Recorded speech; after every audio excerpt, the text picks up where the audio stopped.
আবারও একই খবর, নির্যাতনের শিকার। শনিবার আগরতলা প্রেস ক্লাবে সাংবাদিক সম্মেলন করে গৃহবধূর পিতা জানান, গত 20 ফেব্রুয়ারি ওনার মেয়ের বিয়ে হয় আগরতলা ধলেশ্বর 1 নং রোডের বাসিন্দা সুজিত সাহার ছেলে শুভঙ্কর সাহার সঙ্গে। বিয়ের সময় সমস্ত আসবাবপত্র ও 110 গ্রাম স্বর্ণালঙ্কার দিয়ে বিয়ে দিয়েছেন।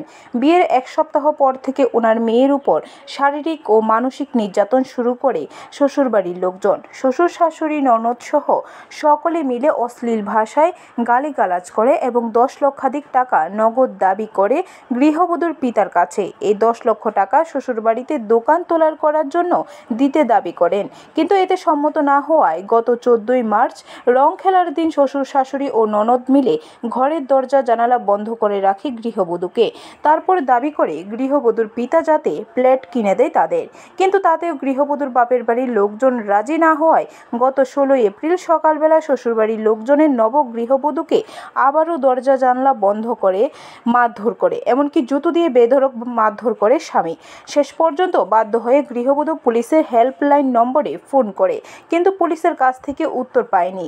17 এপ্রিল সকাল 10টা নাগাদ সকলের অগোচরে নিজের প্রাণ বাঁচাতে রামনগর 2 নম্বর বাড়িতে চলে আসে। তারপর গত 9 মে পূর্ব আগরতলা থানায় একটি মামলা দায়ের করেন।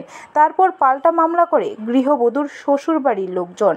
বিয়ের পরের দিন ও বলে জাস্ট অ্যাজ এ ফ্রেন্ড থাকতে সবসময় হাত জোর করে বলে জাস্ট অ্যাজ এ ফ্রেন্ড তুমি থাকো, আর কদিন পরে বলে ডিভোর্স সই করে চলে যায়। এটা বলে সবসময় প্রায়, আর বলে যার যার থাল, তোমার থালটা দাও আমার থালটাও দুটো বলে সবসময়।